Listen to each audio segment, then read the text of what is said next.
How's it going, everyone? JD here, back with Douglas Elliman here in Las Vegas to introduce and showcase another top agent in our network at Douglas Elliman by the name of Mark Menendez. Guys, this guy is out of Houston, Texas, doing big things, but not only doing big things, but has been in the game for a while now and has proven time and time and again that how successful he is. His mind is awesome. I know you're going to learn a lot from him. I know I already have. I had the luxury of meeting him for a short minute out in Texas when I was visiting a couple offices. So you get to meet him too here shortly. But before we bring him on the screen, a couple of accolades I want to showcase about him. First and foremost, he was a director of sales out in New York with rentals and sales in New York. He was a president of brokerage in Texas, or is that now? He also held the record sales in Texas too. We'll get into that when we talk to him. And we just had the Ellie's Awards recently with Douglas Elliman. He recently received the Lifetime Achievement Award too, because he's been in the game for a minute, but he is awesome. I will bring him to the screen now. Let's bring on Mark. Mark, what's up, sir? JD, how you doing, man? Good, my man. Good, my man. So first and foremost, I want to say thank you for being part of this. We've gotten a lot of great feedback already from the agents I already showcased already. Not only are people watching these, people are taking great information from it, but the people I'm bringing on, like yourself, Mark, are really also enjoying this because it almost validates what you're doing. It's like, you know what? Yeah, I am doing all these things and it's working. So it's remind yourself that you're in the right trajectory, you're doing the right things, and of course, having good conversation with a top agent and just a good guy like yourself is I welcome that. So thank you so much. Wow, it's very flattering, man. Thank you so much. Of course. Pleasure to be here. Yeah. So I met Mark briefly out in Texas. I was there to celebrate their grand opening there. So I met a bunch of people at a phenomenal dinner that was hosted by Douglas Elliman, and I was lucky enough to sit next to Mark. In the sense, we get to have a glass of wine together, have a great meal, but just have great conversation. I mean, I was new to the company, and everyone at that table, was just really with open arms, and I think that's just Texas in general. So and Mark was part of that. Well, that's DE in general. Oh, La familia, as I always say to all the agents across all the networks, La familia is the most important thing. Absolutely. So we're going to have some questions. We'll get into it, and then let's have some great conversation. But I know there's a lot of nuggets people are going to take away from you, Mark. So let's get started into that. So first, it's time for bragging rights, my man. Tell me a little about yourself. Tell me the achievements you made through your real estate career. And, of course, tell us how you got into real estate, period. Wow. So I got into real estate through an indirect way. It's not something I ever thought I would do. My parents kind of asked me to do it. They both come from a real estate background. Finally, after many attempts of trying not to do it, I actually decided to go into it. And I tell you, after my first deal, I was addicted. In New York, I could not stop. I couldn't get enough. And I knew that was something I was going to do for the rest of my career. I've been very fortunate along the way. I've worked with some of the greats in the business from New York and all the other cities, and now here in Texas. Some of the things I'd go back to is some of the things you said there is I was an agent for many years. I ran a team with a partner, David Weiss, in New York. We worked out at the headquarter office there. And then I was approached to get into management to help them build the rental division. So for a time, I was the director of rentals for New York. Then I transitioned into the executive sales manager for the Tribeca Gallery, which is one of the most expensive neighborhoods in the U.S. That was fantastic. Met some great agents, learned so much, got to share and exchange with them. But then it was a life pivot, and I was becoming a dad, and I needed some time off. I wanted to focus on doing that. So I took a sabbatical and moved to Hawaii for a couple of years and just kind of focused on being a dad and being a family man away from everything. But of course, I couldn't get away from real estate. So I got my license out there. I worked with some great people out there as well. When I came back to the States, we came to Houston to meet some family. And it was at that time that Douglas Elliman was opening here in Texas. And that serendipitously, they asked me would I be interested in helping them build the brand here. I met with, Jacob Sudoff and Catherine Lee, the CEO and COO at the time. And the three of us put together an amazing plan, and we grew the brand here. And in a very short time, had a lot of success together. But my heart was always in sales. It really was. And I could not wait to get back in the saddle again and get creative and deal make and exchange. And that's what I'm doing. For the last 2 years, I've been back to being an agent. And again, very, very lucky, very fortunate for the things that have happened and the people that have come in and out of my life and everything that's happening now. Very cool. So you went from the concrete jungle to the jungle in Hawaii. How was that transition? I tell you, it's everything you could imagine it should be. It was medicinal. It was spiritual. It was Fantastic to unplug. I lived on the North Shore of Kauai in a little town called Honolulu, which is probably the most remote place you could live land-wise on the entire planet. So I didn't wear shoes for 4 years. It was great. It was everything I hoped it could have been. Became a surfer. So it was amazing. It was really, really amazing. But it's good to be back. It's good to be part of the familia once again. There we go. And doing this great business. Cool. So since you went from more of the management to get things going back into sales, was it like riding a bike? Was it easy to go back on it and like, oh, I knew where I left off, or was it a transition? How did it feel going back?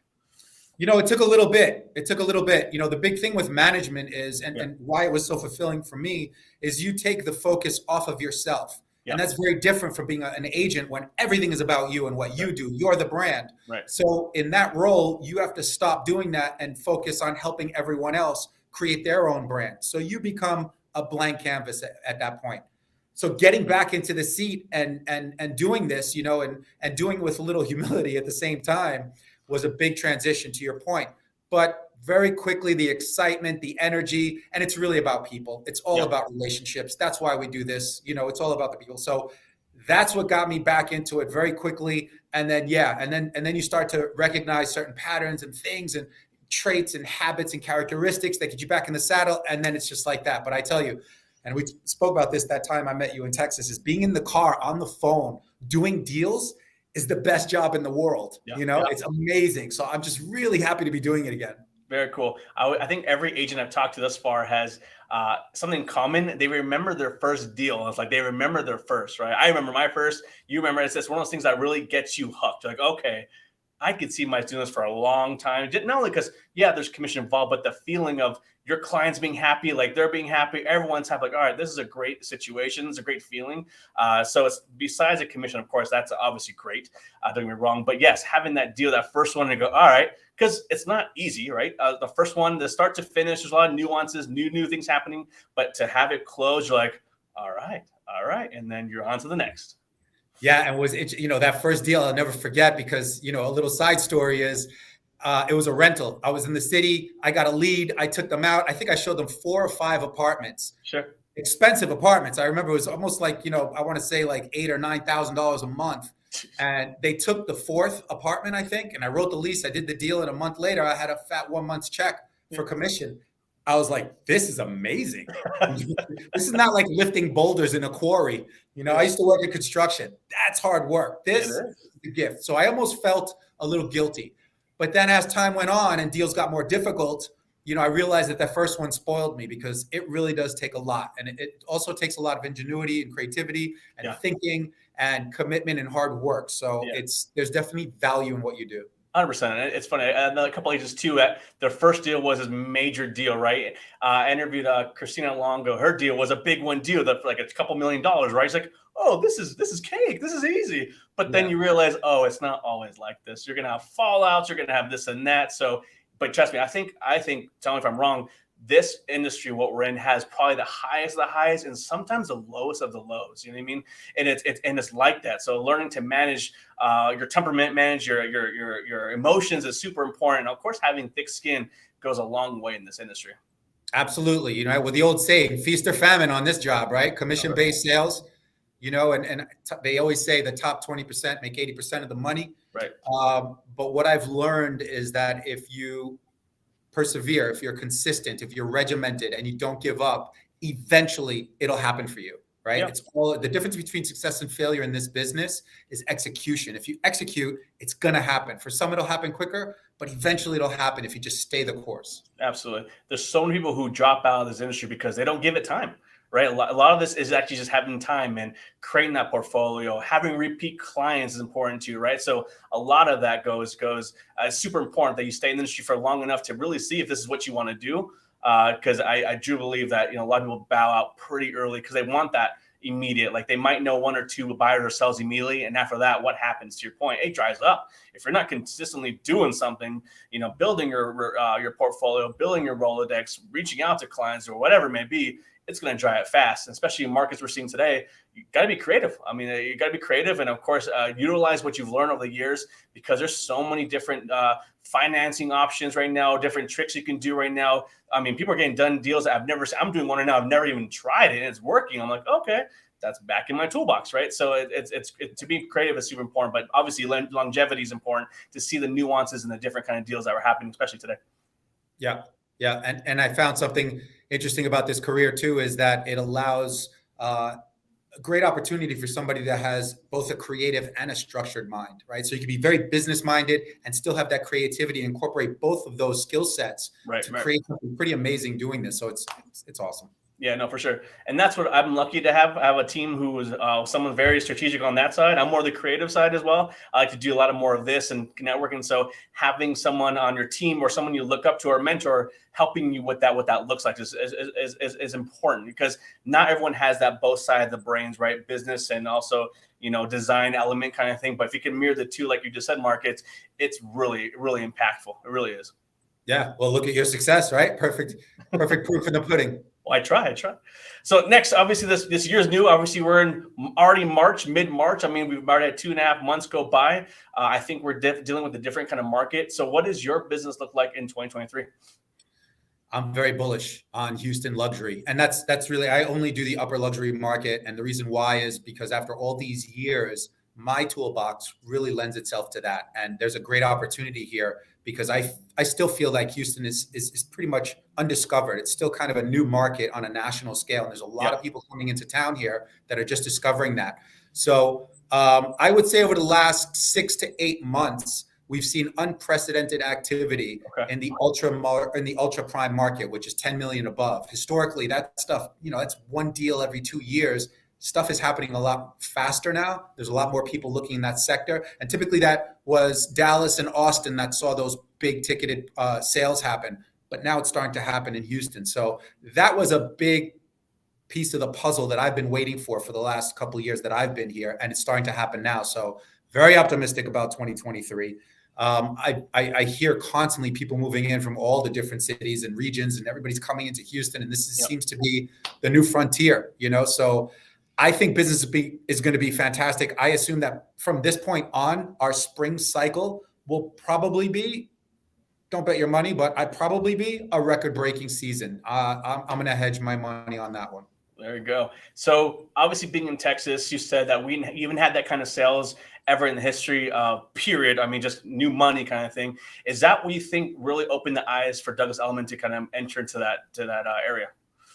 It's interesting you say that because instantly, I mean, from I would say in the first 6 months that we were here, there was a point where Douglas Elliman owned 60% of the ultra prime market in Houston. That's only 6 months after we landed here, and we had, a majority of the ultra prime above $10 million listings. Yeah.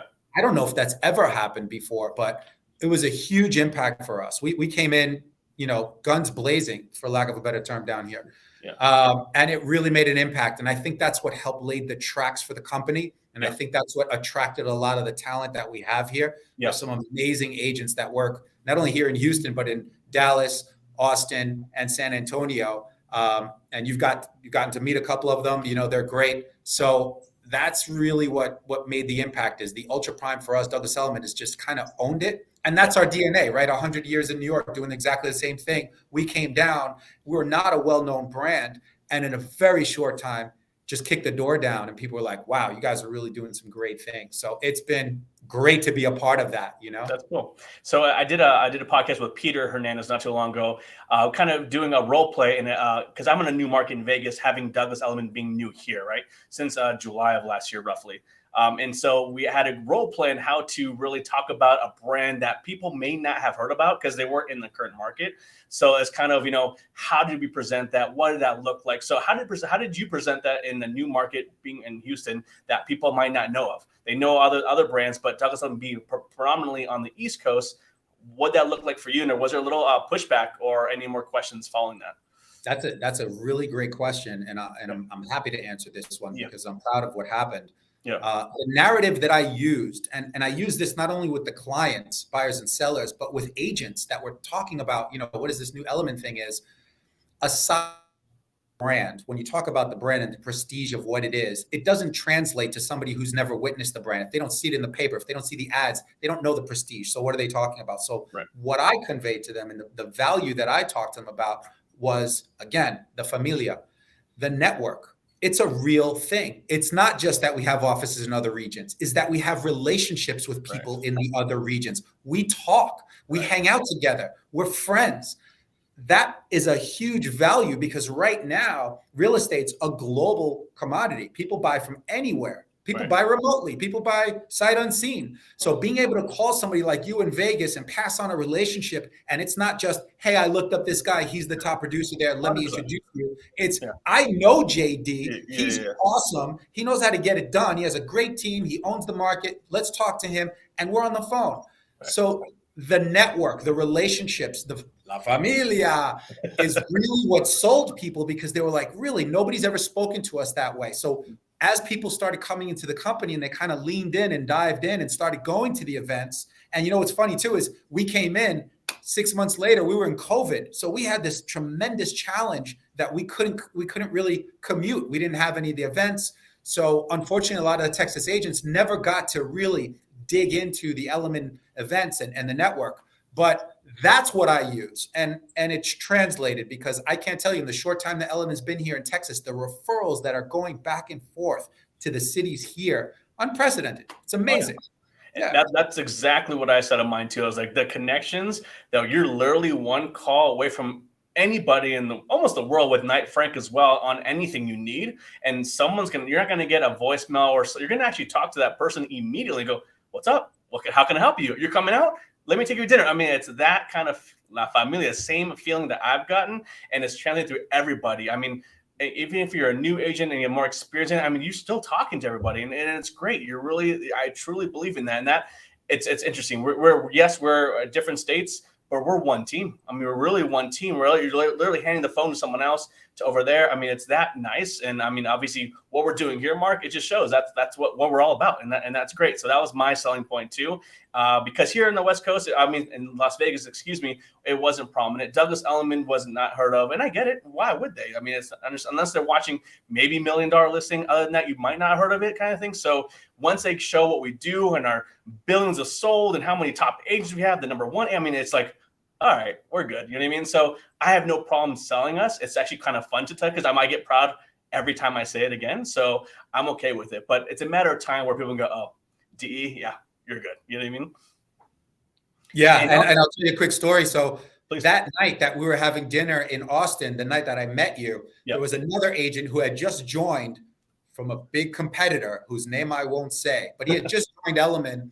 And we were at the table talking to the Austin agents. And I knew a lot of the agents already, and he was making some new relationships and it was going really well. And as a joke, at some point in the night, he turned to me and says, hey, Mark, I'm making friends with these Austin agents. Looks like I'm going to take all the referrals from you. And I turned to him, I said, brother, there's enough referrals for everyone.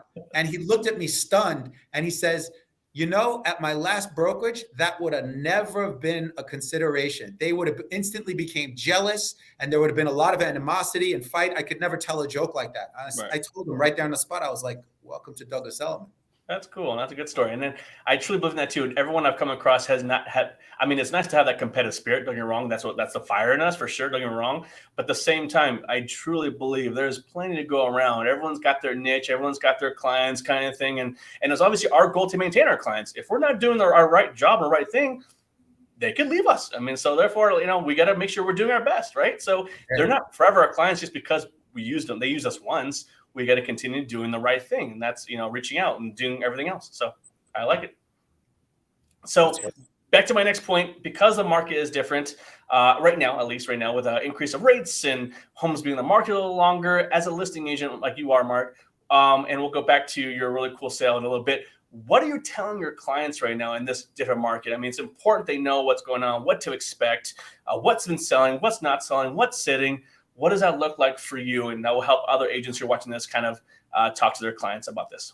Yeah, so right now, because we're on the precipice of this spring market, I put up a big sign that says, hurry up, get the house ready so we can list it already. We don't want to miss that window. So last year, there were a lot of sellers that were trying to get their houses ready, make it perfect so we can get on the market, do the little Yep. repairs, take care of their punch list. And a lot of them missed the window of last spring. So this season, it's just hurry up, hurry up, hurry up. Another thing is, here in Houston, it's a little bit of an interesting dynamic, and I think in Vegas it's similar. Is a lot of the inventory is dated, right? There's not a lot of newer, clean, simplistic, contemporary, modern style homes. The majority of the inventory here is very traditional, Right. but a majority of the buyers coming in have an appetite for that more contemporary, that cleaner, simpler look. Yeah. So there's a disparagement right there between supply and demand. That forces our market to do and perform very, very well. So if you have something that's modern, if you have something that's newer and has that appeal, tends to sell pretty quickly. And in some cases, you'll see bidding wars for them.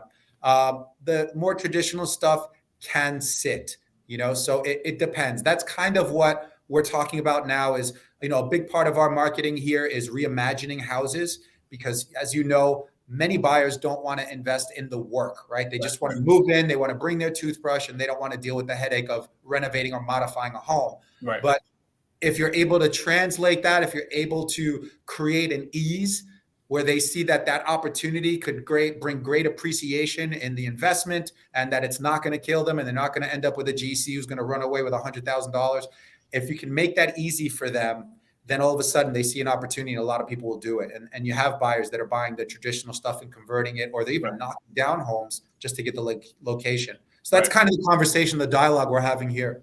Got it. And I totally agree. Same thing with us here too. So I think what I learned from Mark right now, which I totally agree, is get in contact with a good GC, right? And that's important right now, especially if you feel there's a lot more homes in the market that are more traditional, where, to your point, either new money, younger buyer, want that straight line, more modern. Have a good GC in the back of your pocket who can meet on a whim, or sometimes like, hey, I have a buyer looking at this home. They're kind of considering kind of thing. I would love for you to come out, meet with them, talk about what you can do, what you see, because that will ultimately help me buy that property. Because I know I do the same thing for my clients, where they really love the modern homes, but they're not available right now or over the price point, but they can afford something and also redo it in a different kind of community and whatnot. So walking them in, showing what they can do, what it looks like, even having a Pinterest on your phone like this. I've seen this and this can home. You can so they can see it be put together. They can imagine that, and that will help them ultimately. Because don't forget, their job, their line of duty might not be real estate at all, right? They could be a physician or something else. They can't think like that, but that's what we do well, right? So utilize our expertise, or let them utilize our expertise to showcase that and what the home could look like. Because sometimes they struggle with that, and that's okay. But that's our job, right? If we go in and say, hey, yeah, this is dated, yeah, they're gonna yeah, we agree, and then that's it. That's where it dies. But this is what you can do in this space. This is what you can do in this space. This is how it can look, kind of thing. They go, okay, now I can see this. Cool. Now let's add this to a potential purchase list, right? So that will help you ultimately to convert on a sale. But having a good GC is important. Having the vision, and also I think, to Mark's point, realize what people want today, right? Understand what buyers are seeing, what they really like, right? So if it's modern, clean lines, is this finishes, understand what that looks like, and understand the price points on it too. Mark, I'm sure you can do this too. I can go through a home and say, hey, that's going to cost $4,000 for this, roughly about $5,000 for this, right? So they take a mental kind of a list of what things are going to cost. But that comes with experience, Mark. I'm sure you do the same thing for your buyers, right? Yeah. And another thing that I've recently been doing is I actually walk the home with either a builder or an architect, a different builder, a different architect, kind of walk the home and have them explain to me what they see and their vision. And then I can translate that into maybe renderings or reimagined photos, put them up on, poster board, and put them in the room. So when the buyer's walking through, they see this other option of what it could look like. It really makes an impression, because we are a very emotional and visual business. So if you can create that experience through that, where you kind of put options on the table, and wow, that looks really amazing. It can create all kinds of opportunities. Absolutely. And it goes, so I sold new homes for a little while too. So there's a reason why new homes do so well, right? But first and foremost, they're models. They look beautiful. I mean, they're staged beautifully, right? But they also give you options, right? And people love options. So like Mark just posted or said, If you give them options in that floor plan, that opens up a whole different dialogue, right?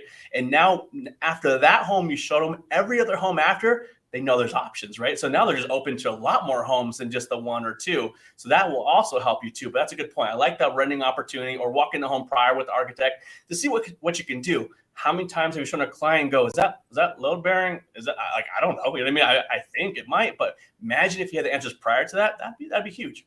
Yeah. Yeah. And how long do you take with the architect? Like, obviously depending on the home, do you walk pretty detailed in the property with the architect or designer? It really depends on the individual. Some of Sure. them are very meticulous and take a Yeah. very long time, and it's fun because in the section I work in, some of the architects will walk in and they're so impressed with some little details that I would never pick up on in the home. And they're just like, wow, look what this guy did with this, they'll point something out. And I'm just like, I've never even thought about that. That's amazing that they pointed out. So it's an educational process for me. And then you have others that are just kind of blowing through their home. They see everything on a very grand scale and just bat, bat, bat, bat, bat. And then they go back to their drawing board and they can put something up right away. So it really depends on who you're working with. Sure. But across the board, it could go. I mean, and obviously it depends on the size of the home. Yeah, absolutely. I think also it's good for have a case study on this for the agents out there. Like if you end up helping a client who buys a home that's not their liking, but end up renovating, make that a case study. Do before and after so you can see what that looks like too, right? So they can say, hey, there's potential out there. This is what it can look like after kind of thing. And they go, wow. And I'm doing actually one right now, literally a case study on that. So it's part of my presentation. Go, hey, you like this community? But not like the home, but this is what it could be. This is what it could look like with your taste and of course your ultimate budget. Yep, that's great. All right, next question. Because real estate has changed so much in the last 5 years period, I mean, I'll say 10 years, I mean, from technology, resources, brokerages, I mean, you name it. There's so many things have changed. And sometimes it's kind of like we're kind of like, where do I go? But where do you see real estate happening in the next 5 years and in the future? And are you seeing a little bit right now that could really change the game and down the road? I love this question. So what I think is that entry level and a majority of the entry level up from there will probably get much more automated, like we're seeing, right? Where you see things like everything's online and you see these companies like Open Door where you don't even need an agent. You just go through an app, open the door, tour the home, which could be bittersweet. So I think that real estate in general is going to move in that direction. But luxury real estate will always require a human touch. And it's that relationship, it's that advisory, it's that awareness between an agent and their client and the conversation that they have and the things that they pull out. At that level, they want a service. They don't just want they don't want a transaction facilitated. They want an expert to provide a service and a very specific service. So I think luxury real estate is going to continue as it is. I think if you're in the luxury market, you have a long career ahead of you. But I think at the other end of the spectrum, things might change a little more rapidly. And I think that it's going to be harder in the near future to kind of capture the client relationship, because it's almost like, I've heard this before with clients. It's like, working with a real estate agent, like when they go to an open house, it's like when you used to go to the department store shopping for clothes and the salesman wouldn't leave you alone. Hey, can I help you? Can I find your size? Can I do anything for you? And people tend to get like enough of that. So I think there's a big division coming between the two sectors in the market, but I'm very bullish on the ultra luxury. Yep. I definitely agree with that. I think the open doors or even new construction are doing self-guided tours now, right? So I've seen that happen too. I wonder, obviously I don't have their stats and how good they've been doing because of it and how bad. And I really don't know. But I will tell you this from experience and clients, like they walk in these homes and they had more questions than anything else. They'd walk away going, I have so many questions. There's no one to talk to, right? So it was kind of turned off by that. They were like, yeah, I might buy these homes, but who am I going to talk to about this? If I have questions after we close, who do I talk to? Right. So I think if you walk with more questions, it's not a good feel for them. That's my honest opinion. It's based on obviously talking to clients already. But I do believe, there's some things that can be automated, especially for investors, right? How many times investors sight unseen go, what's my bottom line? What's my cash flow? Cool, get it done. You know what I mean? And that's fine, right? But an emotional purchase, whether it be a family home, a luxury property, they want that human touch to really walk through them and talk about equity opportunities and, of course, upgrade opportunities opportunities and growth and this and that, because they want to feel protected, because they're really investing a lot of money with this purchase, right? Especially luxury. I do believe luxury agents won't go away. I believe in that, Mark, 100%, because with new construction, there's a lot of whether it be new developments, they need us to support them, help to market them. We have a bigger Rolodex than they will ever have, because we actually have literally active people, right? They're going to do their social media marketing and their email, no way, but we actually have literally buyers with us supporting us, right? Or supporting them. So they're going to need us, period. That will never go away. But it's up to us to make sure that we're relevant, make sure that we can support them, right? Make sure that we know our stuff, right? We're not just a body opening a door anymore, that we are really there to give as much information as necessary to help them with their new purchase. Yeah, absolutely. And also, I think from an agent perspective, real estate is evolved post-pandemic. The need to be close to work, that proximity factor, remember that used to govern real estate. Location was a convenience factor based on where you worked. Right. Now, because people work remotely, it's changed the game for real estate. So real estate agents now are going to have to work in a much larger capacity, because all of a sudden you're going to see communities popping up in random places that you never considered before. Right. So you as an agent are going to start forming relationships in other places. It's not just the big cities on the coast and in the north, Chicago, New York, LA, Miami, San Fran. It's going to be, places out of Tucson and in Utah, and it's just remote communities going to pop up everywhere. So your necessity to be able to work in these other markets and form relationships in remote places you never thought before is going to be much more important. So I think that's also a game changer for real estate for agents. Oh, absolutely. Yeah. Imagine that you can live anywhere now. So, so that now they don't care about location anymore. They care about how good is my internet. That's what they care about, right? So which makes sense, right? So yes, agreed. Having that connections with not only the major cities, but also small towns. I refer to clients in Nebraska. I don't know anyone in Nebraska, you know what I mean? So, but I did my due diligence, I interviewed agents on behalf of my client, and I gave them a new listing agent, right? So another connection. But I think it's important not only to have the major cities, but look around. I mean, where are people moving? There's reports everywhere you can find out where people are moving to, whether it be tax purposes, weather, businesses, whatever, new entrances, whatever. Like the Idahos, like they mentioned right now, the smaller towns you don't even think about, they're doing pretty well in that way too. So having those connections is important, and also it makes you even more important too, knowing you have those connections, not only in the metropolitan cities. That's right. So do you get to travel a lot as well with clients, or have you done that before? Recently I haven't, because things have been kind of busy here. Prior to this, yeah. So I've gone to a couple other events in other cities where I've met some clients. I've had clients host events, and I travel to the cities. I'm in LA, I'm in New York, I'm in Miami. Sure. I'm constantly visiting La Familia, the real one and the DE Familia. So I'm building relationships constantly, and that's part of my business, right? That's part of my value add, is that it's a close one-on-one personal touch. When I go to New York, I meet with agents, we talk about business, we share information, we see if we can strike anything. When I go to LA, when I go to Miami, all the other regions, now I got to start coming to Vegas to see you, so we can sit down and talk, shop and try to create a little bit more of a pipeline. And, that's a whole new market for me. But as you know, there's some synergies there between Houstonians and, I don't know, what do you call people from Las Vegas? Veganites, Vegasans. You guys are vegans.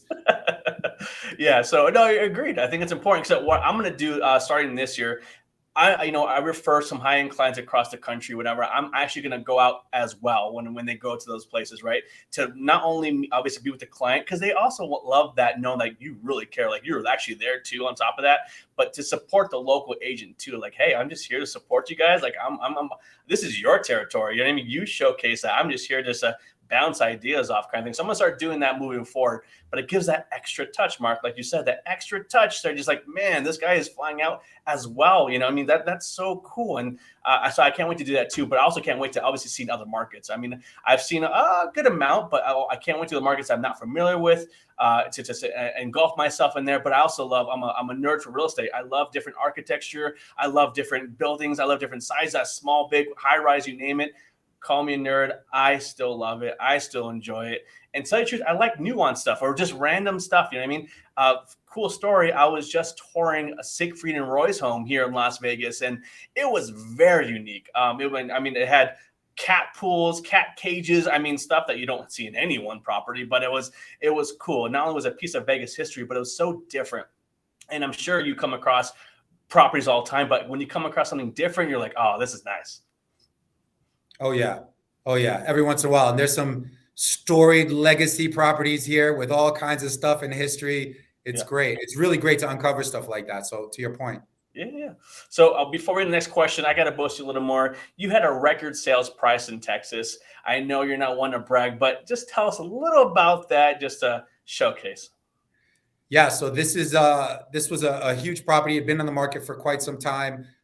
When I got here, I kind of established a relationship with the seller, and we kind of recreated our scheme and what we wanted to do. And a big shout out to the marketing department here at DE. And it was a collaboration of a lot of people over a long period of time, and a lot of people put their efforts in it. At one time, we had even Eklund Gomes was on the listing at one time, and they really created a lot of awareness on a national and international level. My co-lister, Gigi Wang, was on it. But in the end, it was getting very creative, and it was trying to formulate something, and it was a very difficult negotiation.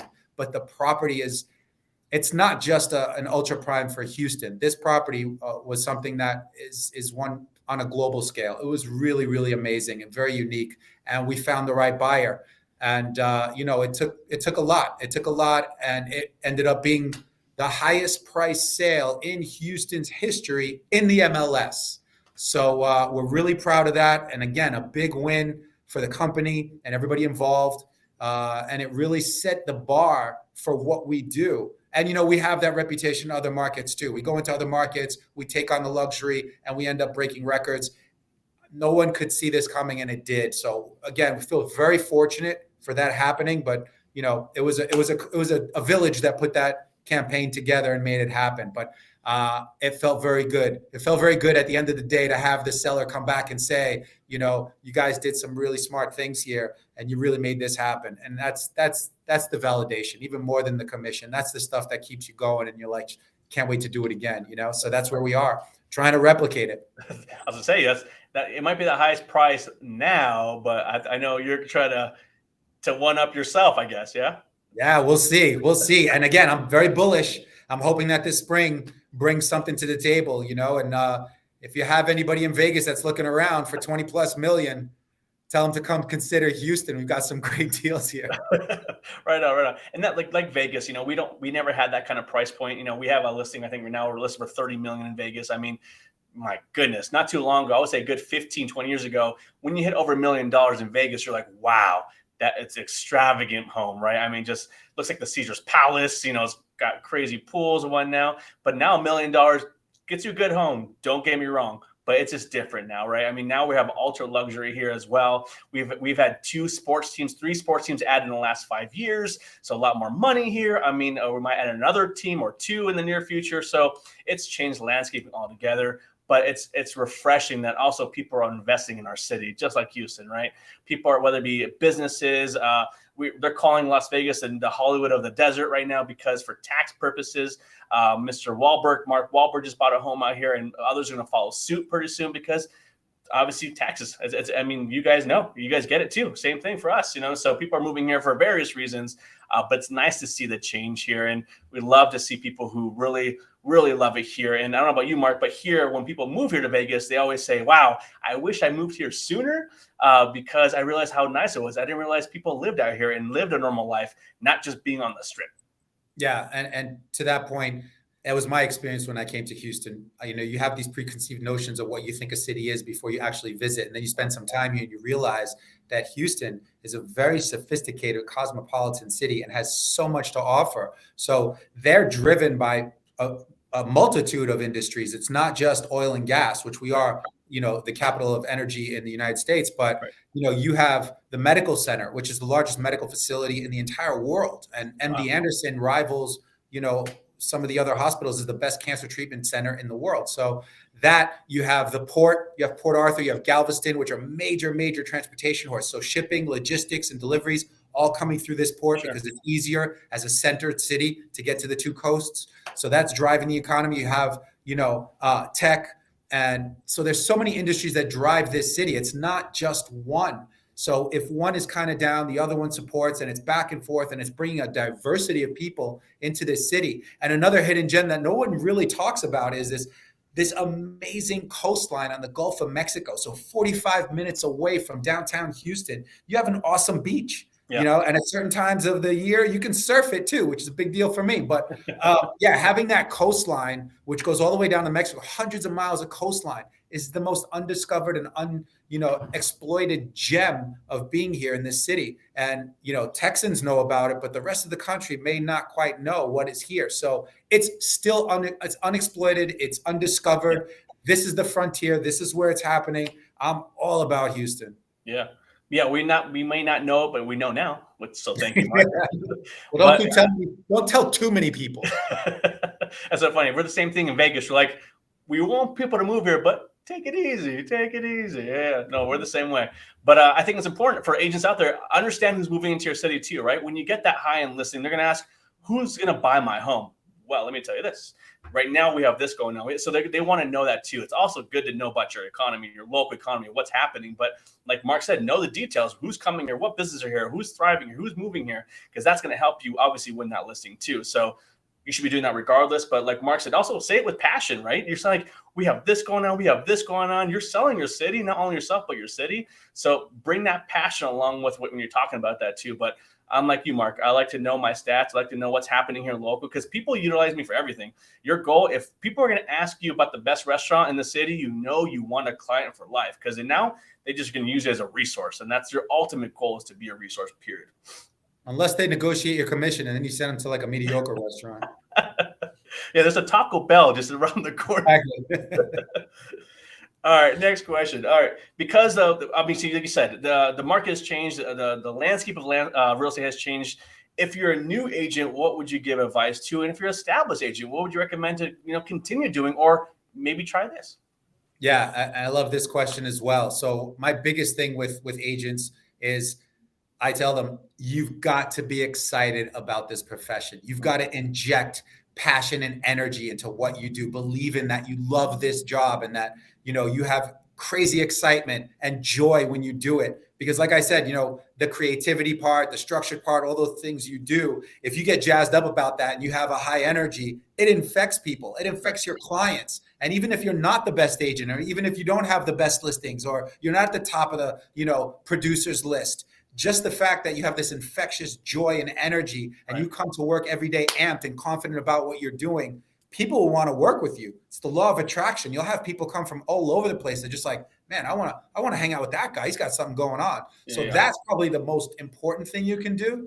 The other piece of advice that I like to give to agents is, and this is a key one that I've learned early on in my career, is that kindness seeds your future. You should be kind to everybody that you interact with professionally. And the reason why is opportunity comes from the most unlikely of places, right? Yep. And if you're kind, people will remember you. And short story is when I started out in the business, I remember the office being, high energy, like a trading floor on Wall Street and a lot of noise and phones and stuff going on. And I would hear the conversations, and not every conversation was the best with people.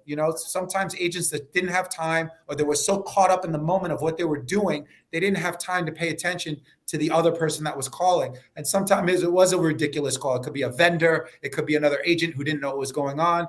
But, what I noticed is if I started being kind to people, regardless, if I took the moment to understand what they were saying and give them, relevant, important feedback, sometimes that person ended up fostering a relationship with me. And then down the line, me and that person ended up doing business together. And that's what I mean is opportunity can come from the most unlikely places. So you have to be kind to everybody. It's just so important. Plus, it's good energy for everybody in the industry. It gives everybody a good name, and you're going to feel good at the end of the day. It's so easy to lose your temper and be short with somebody. The hard work is to remember to keep your balance, be cool, and just remember that at one time, you didn't know what the hell was going on either. So have empathy and try to take your position of helping everybody when they call. I love those. Those are awesome. I agree with both of those two. Let's start with the first one, right? The passion. Agreed. Passion is so important. Obviously, you want to make sure you're in the right industry, right? So you can't fake passion. You got to either you're in or you're not, right? So identify that first, right? So bring that passion to the game every single day, because you're right. This industry is tough. It's got its ups and downs we talked about earlier, but having that passion will resonate to your clients, to your team, to everyone else around you. And I truly believe in that. But your passion also keeps you going these long hours too, right? Because it's you realize you're in an office, you realize it's dark out. Like, oh, how long I've been here, right? But that's your passion. I truly believe, and I truly say this to everyone I talk to, is like, I really love what I do, in the sense I don't feel like it's work. I mean, I work, but I don't feel like I'm just like coming in an old school punch card and having my lunch break. I don't feel that, Mark, and I'm sure you feel the same way. It's not that feeling, because we're really passionate about what we do. I'm lucky I chose to do this industry. I know you said you're blessed to have this industry too. So, but your passion should come across, whether it be a listing appointment, buyer's appointment, even if it's not the home you thought they were going to buy. You thought there was a $3 million buyer, they ended up paying $400,000. That passion should come across, period. Because to Mark's point, if you're kind, you don't know who they know or who they're going to refer you to. That, like, oh wow, that $400,000 purchase came into 5 referrals at each at $1 million a piece. Right. So you don't know, but that's also very important too, to be kind to anybody. And I can't explain this, be kind to the other side. And that means the other side, the other agent. To Mark's point, either they might be a new agent, they might know what's be going on, and that's okay. But your goal is to obviously make the transaction go smoothly. So if you have to take control in a manner that shows like, hey, I'm here to support. We obviously want to work we want to get through this together. Let me know if I can answer questions for you. Let me know how I can help you, and to get the deal done. So obviously your goal is to get the transaction done, but you're gonna actually create a fan through them as well, right? They're gonna know, like, man, Mark and JD, man, they came through for me. I was kind of scared, but they came through to me. They made me look in front of my clients. I'm forever grateful to that guy. I mean, my goodness, because if that guy has a home or it comes out, sends an offer to one of my listings, I'm sorry, Mark and JD are up on top of my list forever, right? And that's important. We know it's a small city here, like everyone's kind of know each other, right? So your bad name will go much faster than a good name, but at the same time, your good name will stay with you forever, and that's important too. So be passionate, of course, be kind. I truly agree with that, Mark. Next question, Mark, you're all over the place, obviously, for your record sales and being in the industry for so long, not only in New York, also in Texas. Where can they find you? Up above his name, he's got his handle for social media. What else are you going to do out there in the near future? What are you working on right now? And also, how can they reach out to you? Yeah, so Instagram, Facebook, of course. Got a YouTube channel coming out very soon. That's cool. Everything Douglas Elliman, you're going to find me at. Any event that's possibly going on that it comes to my ears, I'm rushing to do it because I like to be part of La Familia. So I can come and see you guys. You can come and see me. But I'm around. You find me anywhere on the internet. You can find me anywhere that's Houston, anything going on, DE, I'm there. That's cool. I know you bleed D&E. What YouTube? What's that like? What do you plan on doing on your channel? Yeah, so I'm going to start doing not only property tours, but just more informational videos about luxury here in Houston. Luxury is the most abused word in real estate. It has been for a long time. So what does it really translate to here in this market? It's very different than the rest. You go to New York, LA, Miami, luxury is all about, luxurious living and, things that you have and possessions. Here in Houston, it's a little bit more different. It's much more modest. It's much more low key. People like to keep things understated. So it's really defining what luxury is here. That's what I hope to do, is I hope to one day pop the cork on what luxury actually means in Houston, because it's very different than the other cities. That's cool. Do you think you're in the infancy stages of luxury in Houston, or what do you think? No, and that's what's interesting is, when I first came here, that's what my assumption was. But after a while, you start to realize that this has been going on for a long time. Luxury has been here. It's just much more, athleisure. People like to dress down. People dress up for events, but in general, Houston's a very casual, laid-back city. It's a much slower pace, it's much more about convenience and quality of life. I think that's the phrase that defines luxury in Houston better than anything else. It's not about product. It's not about things. It's about a quality of life and the ability to achieve that. So they're kind of leading the way in that for me. And that really was a big eye opener coming from New York, where luxury is defined by so many different things. Right. Here it's a little bit more understated. So trying to translate that is probably my number one goal with the YouTube channel. That's cool. Well, once it launches, let us know, and we'll definitely follow. Sure. That's exciting. Yeah, I think I'm with you. I think real estate has changed too. Like we talked about how people can work anywhere, or sorry, live anywhere and work anywhere. So it comes down to quality of life. You're right. I think I think ever since COVID, people realize I want to be happy where I live. Right. It first became I want to be close to this store or this store. Now it's like I kind of want my own space, my own serenity, my own zen. What does that look like now? And they're really taking their time to identify what that is. Is it a bigger yard? Is it views now is important to them? What does that look like too? So people are, I think, mentally transforming what their home's going to look like these days too. It was before like the biggest box on the street, the most car garages. Now it's like, I might not need that, but I really want to wake up to the sunset. And that's changed for them completely because of, I think, what's taking COVID. So are you seeing the same thing from your buyers? Yeah, there's a big shift. Yeah. So, redefining that, being able to interpret that, being able to understand that, listening to people and how they view that, and then kind of whittling it down to one cohesive definition of what it is. That's part of the mission here. So I'm excited about that. That's cool. That's cool. I can't wait to see it. All right. Now we got fine juice. So it goes into my fun question to wrap this up. We've been talking almost 15 minutes, Mark. I feel like it's been like 10. So obviously Mark has a wealth of knowledge. Obviously follow him, guys. He's awesome. I'm a fan. So I will definitely be reaching out to you when I'm in Texas, because I can't wait to maybe be on your YouTube channel and a home there, or just see what luxury is about in Texas. And obviously you come to see me in Vegas. I know that's going to happen in the future. But my fun question for you is, I'm a big foodie. Vegas has a lot of great food options. We're lucky. Some of the best restaurants in the world right up the street on the Strip. But give me your perfect meal from start to finish, and where would you buy these items? Wow, that is a loaded question. Well, I first know. of all, you got to know that Houston has some of the best food around. Yeah. Not everybody talks about that, and that's difficult to say coming from New York. My perfect meal. Well, right now I'm all about Tex-Mex. So I guess I'd be sitting down and ordering some good, chips and salsa, frozen margaritas, get a great fajita, second course, definitely going to be sushi. Let's go. And appetizer would probably be, dessert, a good pizza. Yeah. I'm just all about pizza. I love pizza.